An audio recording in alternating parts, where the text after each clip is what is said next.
Welcome. You're right where you belong. Eugenia and I have been friends for 28 years, and while life phases and stages, racking up titles and all the etceteras in life keep us busy, we are intentional about keeping each other centered and committed, and to picking up right where we left off. After all, it's our life support.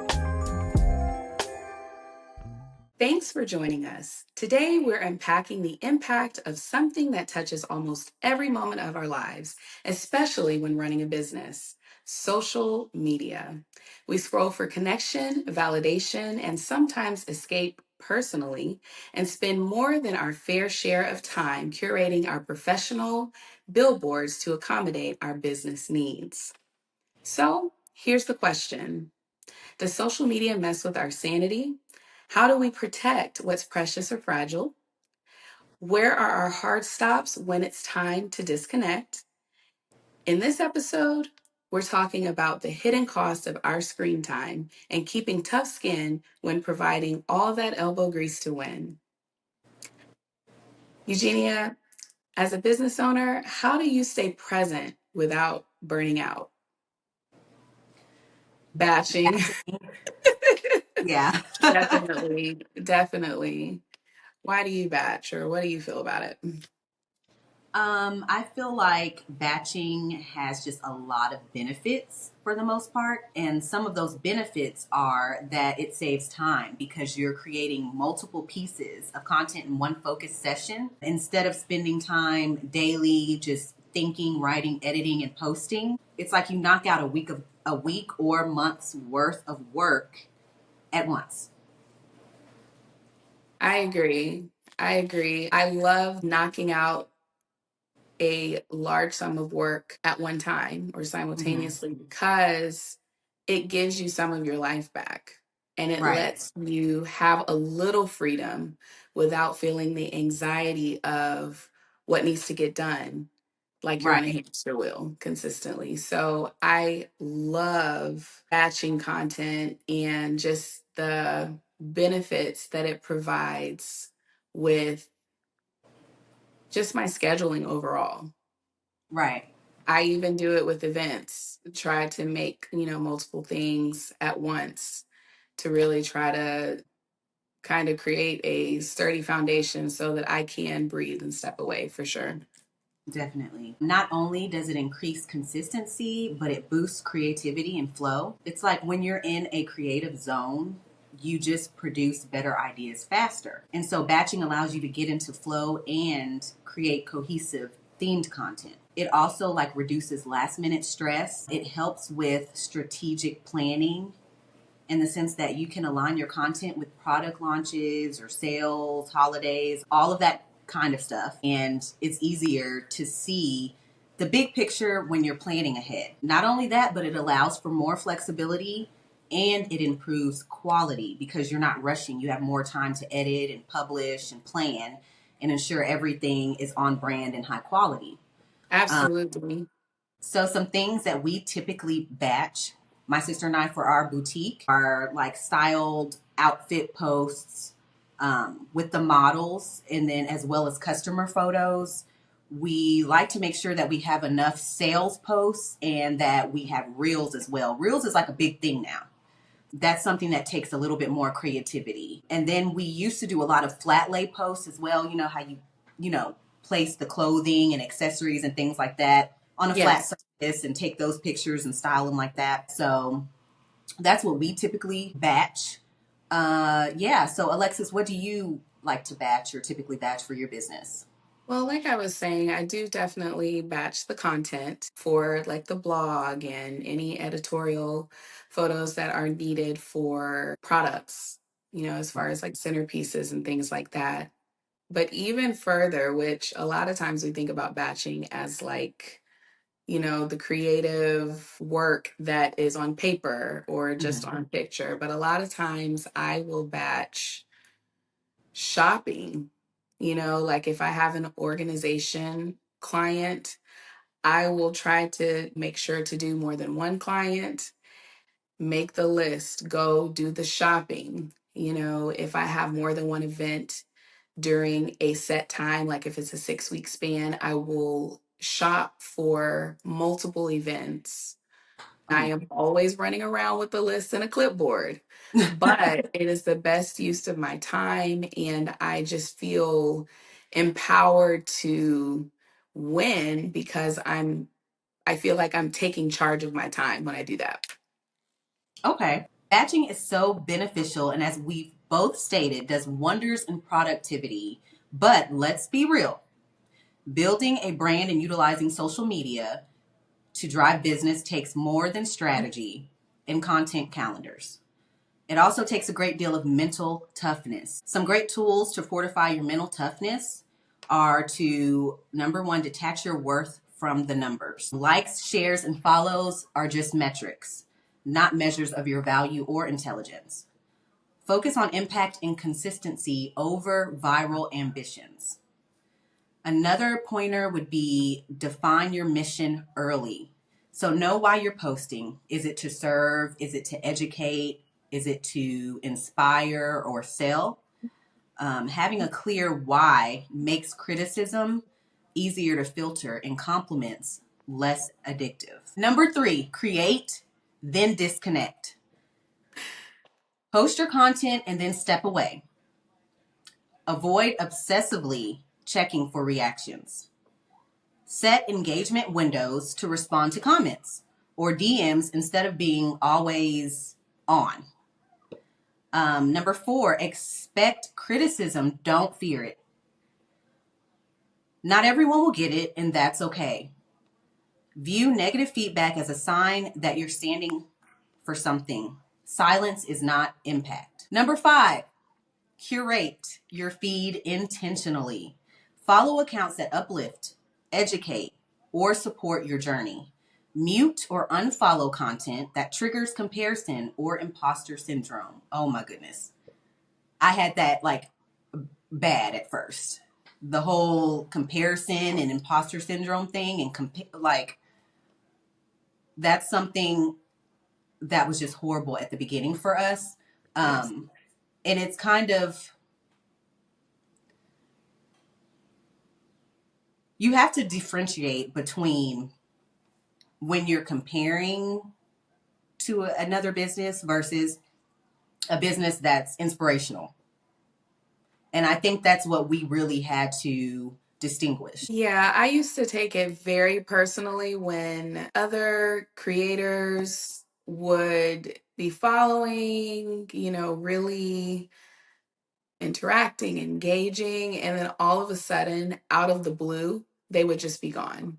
And I really had to realize because one, creator that has a large following, she like sent me a whole message, like a whole sonnet. It basically was just saying that it just really kind of makes it difficult for her when she's seeing content that is kind of in her vein, but makes her want to compare.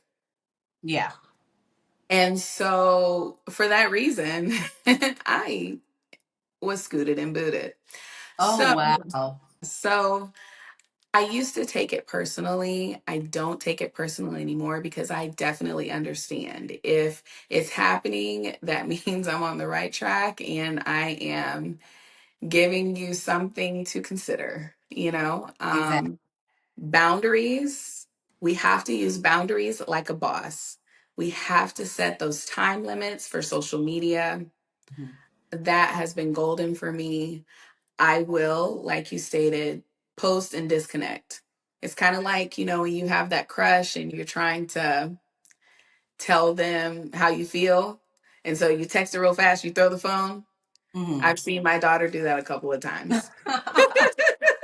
Because you don't really know, you don't really want to know yet what the response is. And then you're sensitive Right. about your work and what matters to you.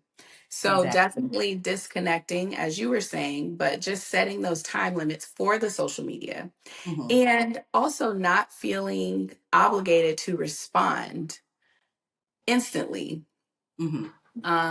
I feel like when you don't respond instantly, you can be very diplomatic about it. You can choose your words wisely. And you can also take that time that's needed to separate your feelings from your response. Mm-hmm. I think that's definitely important. Outsourcing when you can is great to help fortify the mental toughness because you're just not in the weeds. And sometimes when you're high stress and low energy, you can just slip and dip. And we can't do that when it comes to trying to be consistent without getting burnt out and without feeling away while we're in the process. I was just gonna say it. That's another thing is that when you have like a business partner, that helps because it kind of divides, the work up. So you're just not out there just completely struggling. You know what I mean? You have Yes. that teammate to help you. So, Yes. On some fronts, I am completely struggling because it's just, yes, you know. right. So I definitely get that. Protecting our energy as a business is our most valuable asset. Another thing is, which I feel like we've spoken consistently about this in every episode, is celebrating progress, not just looking at the results. Yeah. You being more consistent, stepping out and being brave to post, content or post what's important to you or what's valuable to you, which is like a part of your being. When you have a business, that's a part of your being. It's easy to quickly get sensitive about a part of you. Definitely. So definitely just celebrating that progress and continuing to move. Every post, every connection, every conversation is just a part of the journey. And you have to Mhm. just focus on the growth and not just goalpost. Did I hit this many interactions? Did you make some interactions? That's really the question. Right. Did you make some connections? Sometimes you have to look at it that way as opposed to always doing metrics and numbers. Another thing that's really big is having a support system outside of apps and outside of business. Yes. And that is a big one. Hmm.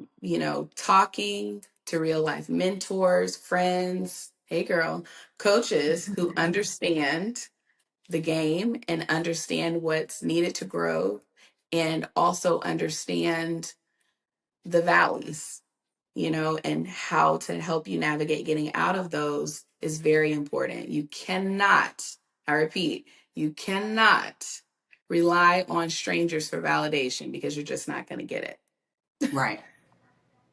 or if you do get it, it'll just be a high. But then if you're fixated on that, then when things are not going the way that you desire them to go, then you're just ready to tap out. Right.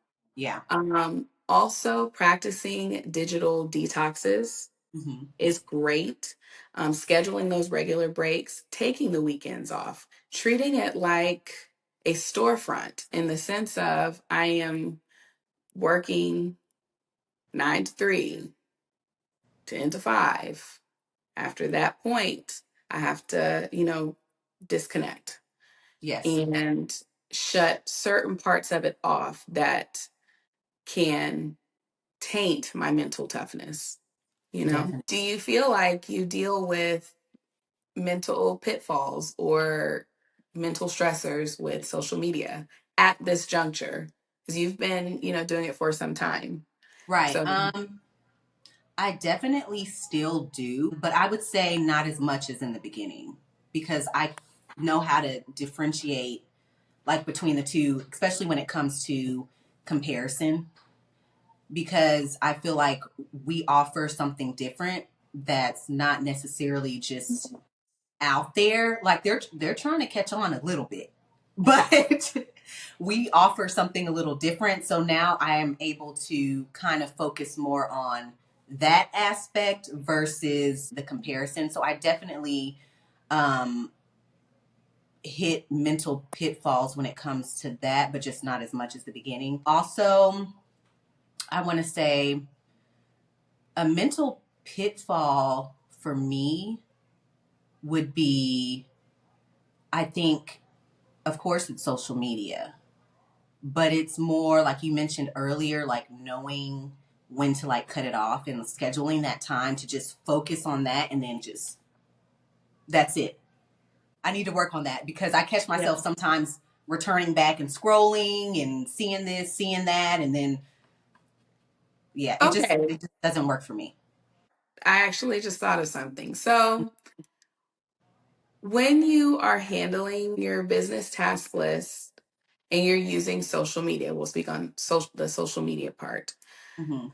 Even though you are building on your, we'll call it your storefront or your free billboard, if you want to Mm-hmm. call it that, um, there still has to be interaction and connection with other pages. Exactly. That is the part for me that Mm-hmm. it will make me like log off every time because I just feel like I don't have the fortitude to be bothered. You know what I mean? Like, Yeah. but it's important. It's important to have certain relationships and certain like connections. Right. And also, I mean, you appear as a person and not a bot, That. when you Yeah. go and interact with someone else's page.